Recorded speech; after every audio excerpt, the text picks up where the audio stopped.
Welcome everybody to Amazing You podcast and YouTube channels, the channels where stories of resilience, triumph, and unwavering hope come to life. And in each episode, we dive into the inspiring journey of individuals who have faced the toughest challenges heads on and emerged victorious. Our aim is to be a beacon of inspiration, offering a guiding light to those facing some challenging times. And whether you are facing some health issues, professional setbacks, or personal struggles, this channel is dedicated to uplifting your spirit and showing you that even in the darkest moments, there is a path to hope and triumph. So join us everybody as we share powerful stories that transcend adversity, reminding you that resilience is a force within us all. So please be prepared to be inspired to find the strength to navigate life challenges. And I would like to say a huge thank you to those who've been watching the channel for the past 5 years. I really am grateful for you and continue to do so. And please watch, share, and subscribe. And if you are new today, welcome to the channel. Thank you for being here and for sharing, spreading the news and the message. I am your host. My name is Dr. Rani Thanacoody. I am a clinical hypnotherapist using rapid transformational therapy. I am a Mars, Venus, life and relationship coach and a past life regression practitioner. And today I am very excited to introduce you to my wonderful guest. Her name is Allison Stillman. Allison is a best-selling author, award-winning speaker, and embodied oracle of the Angelic Alchemy Council, known as the Destiny Architect. Allison empowers visionary women to dissolve all limitations and design a life aligned with their divine blueprint. And she uses sacred art, aromatic alchemy, and transformational guidance. And she helps women embody their highest purpose, lead with love, and activate the destiny they were born to live. Welcome, Allison, to Amazing You. Thank you so much, Rani. I'm so happy to be here with you today and to share as much light and wisdom as we possibly can in today's world to aid and assist as many people as possible. That is very true. Thank you so much, Allison. I really appreciate and I'm grateful for the time that you are taking today to be with the audience. And I am really glad that we met on that community led by Jessica that have led us to where we are today. So thanks to Jessica that we are here. Yeah. Yes, I love when we finally make the connections because I see there's so much resonance between you and I in what we do. We may call it and describe it differently, but we're here to assist others to rise. Absolutely. And each one of us, we are doing an important job in our own way, you know. You are touching people who will resonate with you, and different therapists, different healers, they are doing their job. But everybody is important in that journey. Everybody has a role to play. And yes, and it's so beautiful to see other therapists, other healers doing the work. It's like we are all working on this. We are all working on the same goal to help each other. And I love too, like this collaboration between you and I. What I'm seeing now being a solopreneur for so long is that it's not about doing it on our own anymore. It's about working together in collaboration and community and co-creation, because there's so much more strength and power when we come together with a united front. That is absolutely correct, yes. Because we have been so conditioned to think that we can do things alone by ourselves, you know. But now the time is different, that the more we are in community, the more we are able to tap into our inner potential. And that's why power of community is very, very, very strong, very important. Yeah. I think it's the model for the new world that we're envisioning right now that will be born as the Mm. old begins to really crumble, which we're starting to see. And I think we're the ones we've been waiting for. Yes, that's true. Yes, they call it the new earth. It will be a place where people live in communities. It used to be like that, Yeah. a Yeah. long, long time ago, before Atlantis. People Yeah. used to live in community and do things together. But I think it's how society have trained us to forget who we are, forget our gifts, and to just focus on work, work, work, and to make us forget that, to make us lose that ability to think for ourselves. Yeah, Yeah. And yeah. I think that as to your point, Mm, it was one world. There weren't borders. There wasn't division. There wasn't, you know, animosity towards others or the color of our skin or any of that. It was one world, and we had honor for the earth and all of its creatures and each other. And I really think sometimes that what we're witnessing now is the opposite extreme of that, only so we could know the experience of it. And I think enough of us are now saying, okay, we're done with that. Let's give birth to that golden age, the Satya Yuga, the age of Aquarius, the ones that have been predicting this for so long. Let's really give birth to this, and let's lock arms and manifest it now into reality.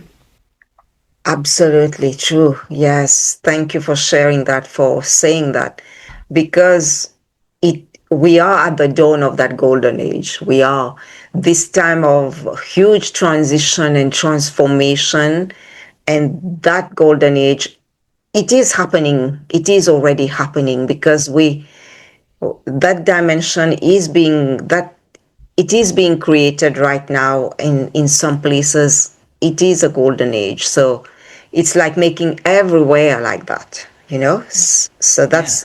that's what we all want. That's what we are all looking forward to, that place of peace and collaboration. And yeah, it will be such a different place for everybody to experience. It's not only some people, but everybody will be able at some point. Mhm. Not that, because time is just an illusion. So we can't say it's tomorrow, next week, but it will happen soon.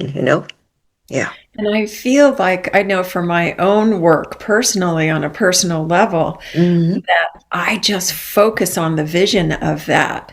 Yeah. And despite what's going on around me, because there's a lot of chaos, particularly in California where I am and in my neighborhoods, and I go and I do what I can to protect the innocent. And at the same time, I look out at the mountains and I go, we got this. We got this. And the more light that I can become, the more love that I can become, the more that I can shed old layers that don't serve me anymore and make more room for more light. I think that's the greatest gift that I can give to birthing that new world. That's so true. And how do you? What are some other practices that you do, Allison, to focus on what is important to you without paying attention to what is happening externally? So, one of the things that I've learned in the work that I've been doing for the last 40 years is that we all come into this experiential realm with a guardian angel. Mm. And this is a realm of experience.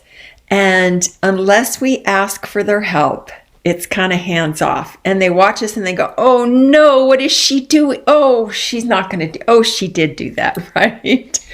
But when we ask for their help, they always show up for us. So the first thing that I do in the mornings is I do not get out of bed without working with my guardian angel and a whole host of archangels and the Angelic Alchemy Councils and Ascended Masters.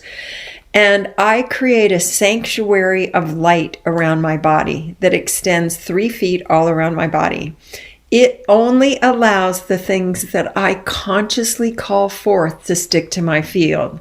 Because as quantum science has shown us, everything is connected by an energetic grid everywhere, every animal, every plant, every human. And so we are constantly getting information coming in.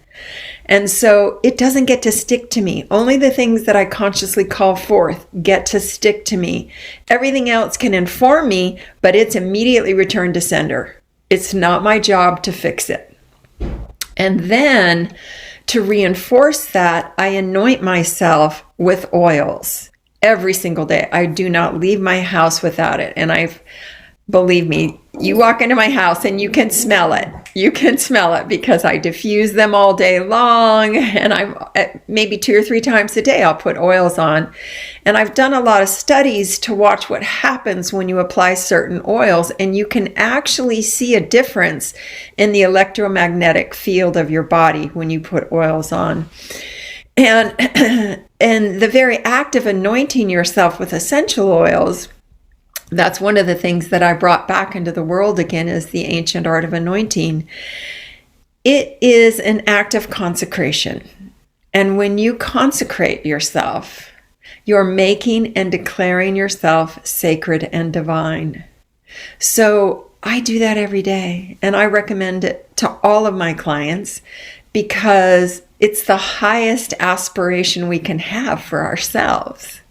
And then, of course, I've got yoga and chanting and meditation, and I walk in nature every single day. And, I do eat really healthy food, all of those things. But those 2 practices alone, especially in the times that we're in, I think are absolutely required. Yes. Thank you, Allison, because that really, really powerful what you shared. How you start your day will determine the rest of your day. I do the same thing every day. And what I love, even what you just said, is you talk about anointing with oil. And this has been something that is new to me that I started doing since November. I went to Egypt and I started anointing myself with the oils, that special oils. It's not like oil that you would, perfume that you wear, but it's special essential oil. Right. And I used to do that in the evening, but today I started putting it during the day, in the morning on me, and it made such a huge difference. Yes. That's your intuition telling you, right? I think our souls, Yes. for me, when I had the experience that awakened me to the remembrance of anointing, I was meditating with frankincense, which is a psychoactive oil, and it takes you into Yes. these visionary states. I was back in the temple of Dendara in Egypt, which was my the home God. of the priestess. And that's where we did these elaborate anointing rituals for initiation into the temple, for coronation for kings and queens, for last rites. All of these different rituals were elaborate rituals. And it was the highest possible process we could offer, ritual we could offer ourselves to declare who it was we were becoming and what we were letting go of. And so, of course, you go to Egypt, there's some soul remembrance there, right? A lot. I can tell you later after the podcast. Yes. Yeah. I love everything that you are sharing, and the universe has brought us together for a reason, and I'm very grateful for that, Allison. I am as well. Allison, there's so many things to ask you. I hope we'll be able to do that today. Otherwise, you'll have to come back. Happy And to. yes, and my first most important question, because I want the audience to get to know you, if you can tell us a little about your journey into becoming the destiny architect? Thank you. I'll try and condense it because Yes. it's a rather long journey. I started off really at an early age. My grandmother was a botanist, and she always had fragrant flowers and fruit trees in her yard. And I have pictures of me as a little girl still in diapers. And I would be wandering around her garden smelling all her plants. And so I've always had this very strong alignment with the sense of smell, which led me into aromatherapy. When I was 18, I started really studying with all the world's leading aromatherapists and distillers and doctors, and doing clinical trials and all kinds of things like that. And it wasn't until about 40 years ago, I was working with a very renowned aromatherapist by the name of Dr. Valerie Ann Warwood. And she was a doctor out of the UK and worked at the World Health Organization. And she's considered one of the preeminent aromatherapists. She's written many, many books. And I was in a classroom with her, and it was the first time to smell pure Omani frankincense. And as I was inhaling the fragrance, I suddenly was back at the foot of the cross as Jesus was being crucified with all of the disciples. And I could see, to this day, I could describe it to a T, the village below, the sand, the aridness, feel everybody's pain. And the experience lasted for quite a long time. And when I came back into awareness of being in the room, there were a few people gathered around me. And they said, "Are you okay?" Because I guess I'd been in the experience for a while. And the first words out of my mouth were, "I want to do anointing work."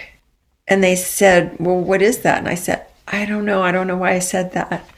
So I bought some frankincense from Valerie, and I started using it in my meditation. Now, I've been meditating since I was 14. I got into it very early. And like I said, I went back to the temple in Egypt, the Temple of Dendar, which I came to find out later was the Temple of Dendar, because I started seeing pictures and I was like, oh yeah, that's what I saw. And over the course of 6 months, I watched as these elaborate rituals and ceremonies and rites of passage were happening in the temple, and how they did it, and the oils, and how they got their oils, and how they used light refracting through stones and sound and the whole thing. And I said, oh my gosh, I'm being given something here. And I started putting people on the table and just doing what I had seen. And now I know that it was my soul's remembrance that I was awakening, right? I wasn't witnessing, I was remembering. And I think the essential oils are so powerful for awakening the ability for us to remember the truth of who we are. We have incarnated many times. We have so much wisdom that we just have to tap into.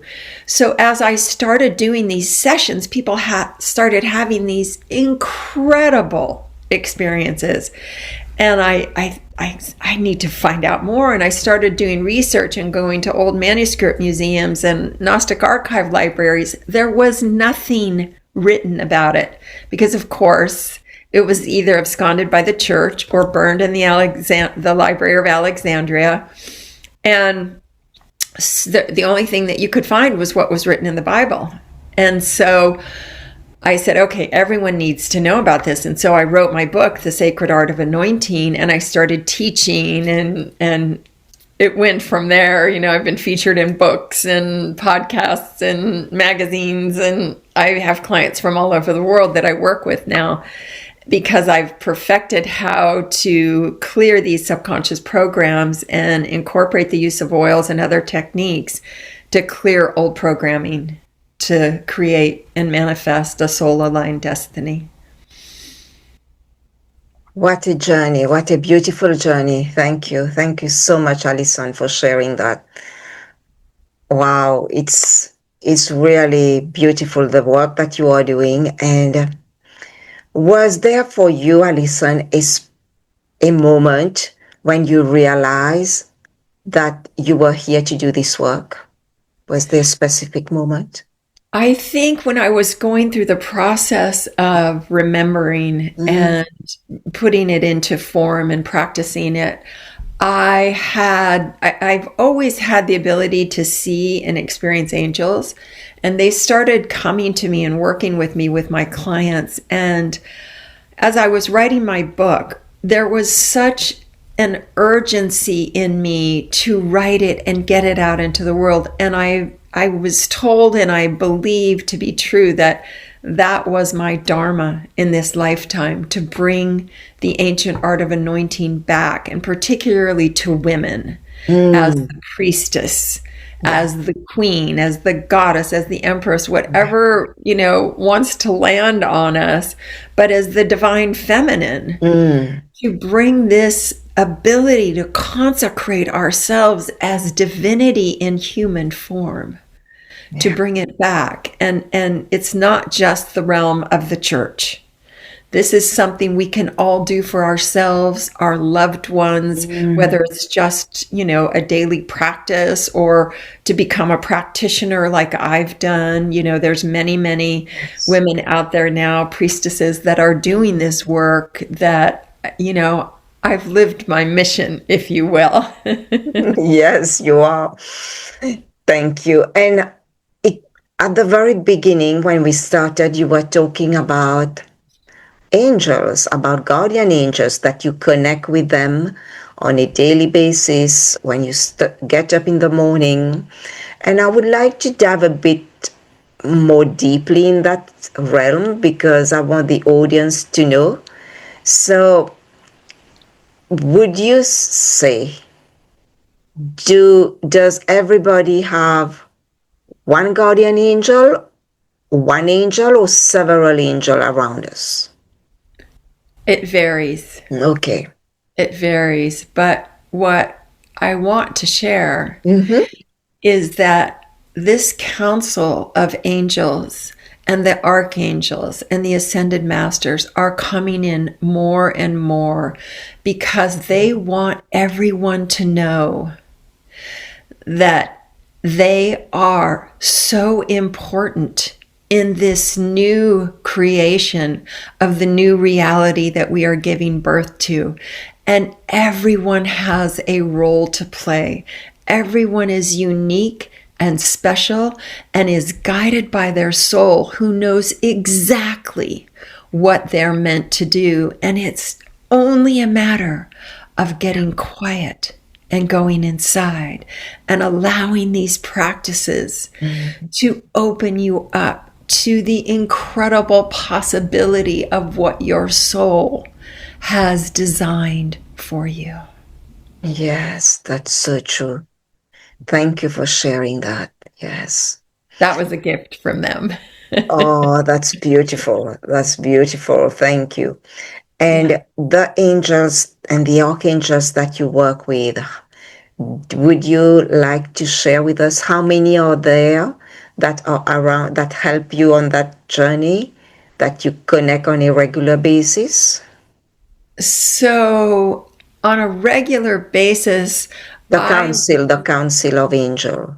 Yeah. Yes, it depends on who I'm working with or what I'm doing. Like, oftentimes, a whole symphony, like I can feel there's a lot of them right now that want everyone to know that they're going to be okay. They're watching, they're participating, and they actually made me take a year off that I'm just coming back from and work with me specifically. And what they told me was they want to talk through me. They want people to hear their messages now. And I'm sure you experience that in your work as well, Rani. They want this to happen. And so becoming open to hearing them, becoming open to feeling them around you, even if you can't see them or you can't hear what they're saying in the moment, open up to just feeling their presence, because there's some level of sense that they're going to work with for every single person who's open to receiving it. Yes, thank you. Thank you so much, Allison. And you are right, because we need to ask them for help. At the beginning, you did say that we need to call upon them, then they will come. If we just think we have angels, but we never call on them, we don't need to know who they are. We can just call on them and they will come. They will be there to guide us. And I have had a lot of experiences of having the angels and the guides around me. When my dad passed away recently, I heard a voice waking me early in the morning and saying that he's not got many days left. And I knew when I heard that voice, I felt calm. I was not scared. Because I was ready. I knew my dad would go around that time. And as soon as I heard that voice, I changed my plane ticket to go home. And I arrived there. And after 2 weeks, my dad was very sick already. And after 2 weeks, he passed away. So I listened to the voice, I listened to the angels, and I do talk to them. I'm sure you do that as well throughout the day. It's like, I realize that we are never alone. Would you like to elaborate on that? Absolutely. There's so many, I have gotten a lot of books over the years about angels and people's experiences with angels. And there's so many stories out there. There's where the guy was standing on the edge of the platform in the subway station, and all of a sudden he fell in front of an oncoming train and he yelled out, "Help me, help me." He was back on the platform and there was nobody around. Right? So when you want their help, you have to ask for it. They're just there waiting, right? And especially right now in these turbulent times, why not ask them to walk with you? Create that sanctuary of light around you so that you don't have to transmute all the energy that's coming at you all the time, right? Because it's a lot. It's a lot for all of us, and everybody's feeling it. Everybody's tired. Their central nervous systems are frayed. And so as many times as possible, just call them, say, "Could you please just come give me a hug? Could you please just regulate my metabolism? Whatever it is, whatever assistance that you're looking for, just ask for it and just notice what you feel. Notice what happens, right? That's it. It's just getting over that belief that we grew up with, that seeing is believing. You got to see them in order for them to be there. Well, that's not the case. We're only seeing in the third dimension. With our intuition and that extra vision that we have, we can see beyond this dimensional realm, and they're just right there. Yeah. Yes. Thank you. Thank you so much, Allison. That's so true. And would you like to share with the audience an experience that you had when you experienced the presence of your angel helping you with something? So I'll share, since you just were speaking of your father passing. When my father was sick and he was coming towards the end of his life, the day before he passed, I actually came back the day that he passed, but the day before he passed, I would say actually a week or so before he passed, I came to spend time with him, and he said, "Why won't I die? Why won't I leave my body?" Because he was tired. He really didn't want to be in the body anymore. And I said, "Dad, your soul knows how much longer you need to be here. It's in charge. So you just have to let go and allow that to happen." And then the day before he passed, I came in, and there were two angels. I could see them on either side of his bed. And I went, "Dad, it's really close now. Your angels are here. They're waiting for you." And then the next morning, I came back to my dad's house, and my mom had gone in the morning to see, how he was doing, and he was talking. And she said, "Who are you talking to?" And he said, "Oh, don't you see those two angels standing there?" he could see them, right? Because he was transitioning Yes. out Yeah. of this realm and he could see into the other realm. And I was anointing his body with frankincense, which is the oil of passing. And I've helped a lot of people leave their bodies, and it's the primary oil that I use to help them start to see who's waiting for them, right? Because there's always somebody waiting to take them home. Yes. And so experiences like that, they show up and it's like, oh, you guys are here. Thank you. Right. Yes, thank you so much for sharing that, because I want the audience to start connecting with their angels and know that they are never alone, Even if you feel alone in that specific moment, call on your angels, and they will be there with you. You will not feel that sense of being lonely and alone. And so they are here to help us, to guide us. Yeah. Well, and we get so attached to this 3D realm of the material realm. Oh, I've, got to pay the bills. I've got to make dinner. I've got to do this. I've got to do that. And if we just sit for a moment and get quiet and go inside, there's a whole world that opens up. Yes. And I love, one of the things that I love, I've studied a lot of quantum physics, is that quantum science is now proving a lot of the spiritual teachings that we've learned and how we're all connected, and how there is no disconnect between you and your angels, or between you and the people that you love, or the people that have already passed. You can talk to them when you need to. I remember after my mom passed, I had sold a house and I was buying a new house, and she helped me find that house. Because I had told her when she was dying, I said, look, just because you're leaving your body doesn't mean I am not going to call on you for help. And for the first 2 years in that new house, every time I turn a corner, I'd smell her perfume. And I'd go, oh, you're here. Yes. Right. So there's subtle little signs that'll show up if you're open to receive them. Yes. The universe is always giving us signs, showing us something, but we have to be open to receive, because most of us, we only want to see what is visible that we can touch. But those signs, it can come from the sky, from the clouds, it can come from feathers, it can come from numbers, it can come somebody telling you something, It's about having our heart open and being receptive to receiving. Yes. And there's little things like a couple of my really close friends that I've known for a long, long time. We have a very strong connection, and I'll think of one of them and 5 minutes later they call. Yeah. Right. That's that level of connection, and that's a really simplistic thing that I'm sure a lot of people, a lot of your followers have had that experience. Wow, I just thought about you and here you are, those kinds of things.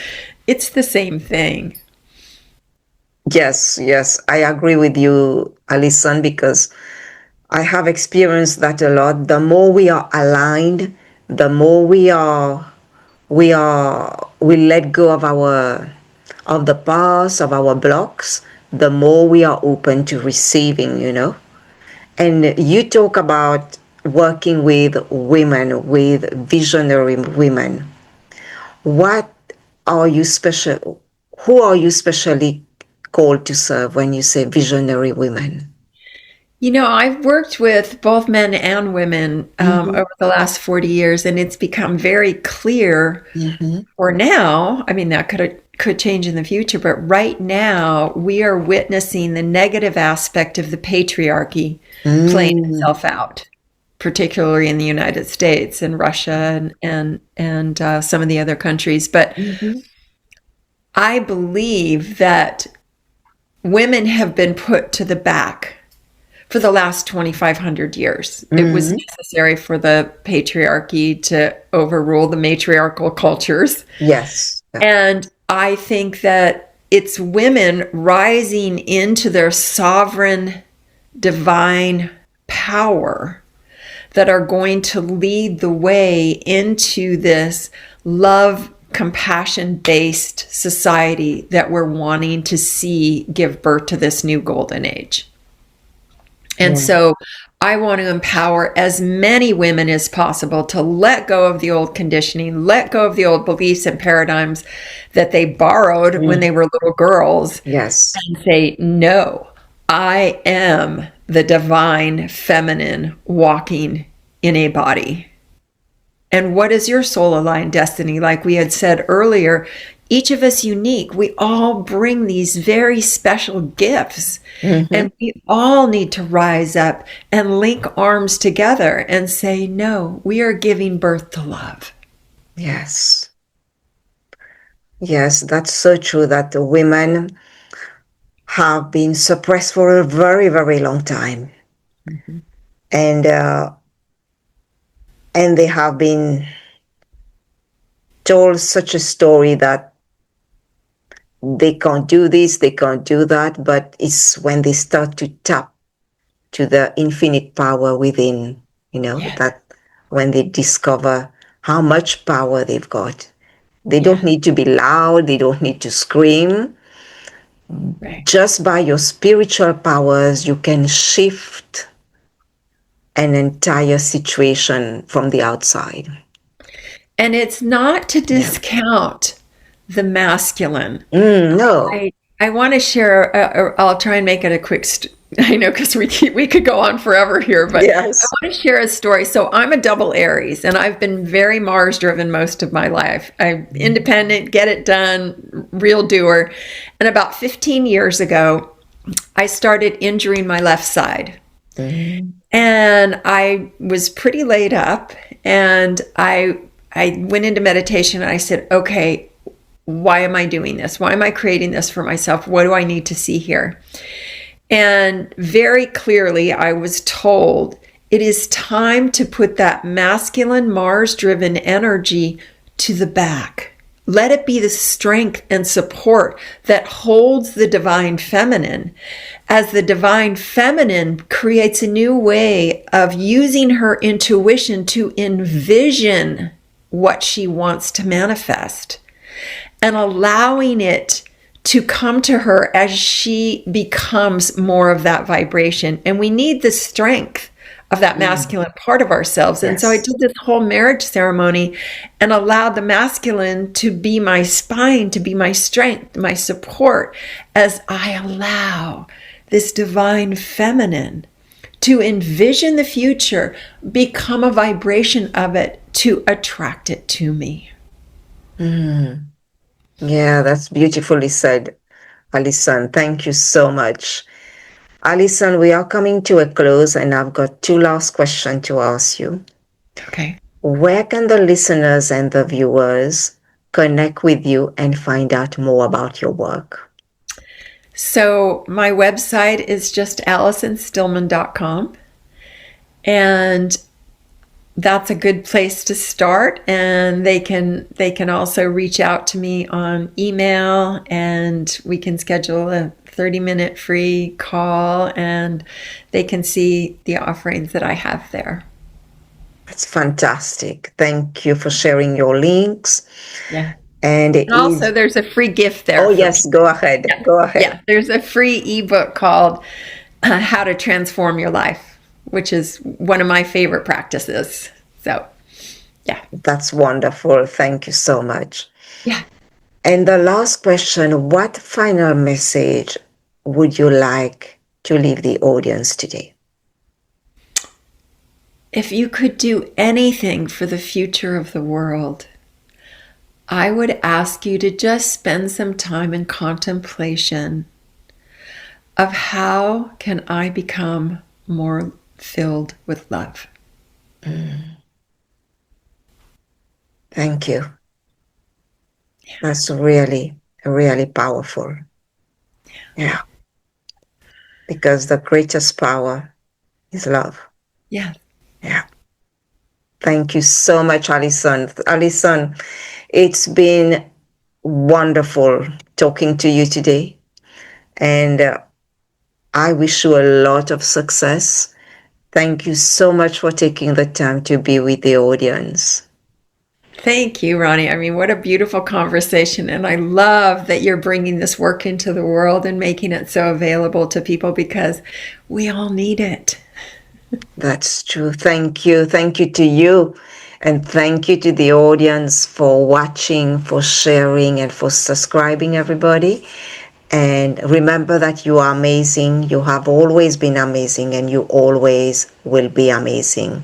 And I will see you very soon with another guest for a great episode. Take care, everybody. Bye-bye.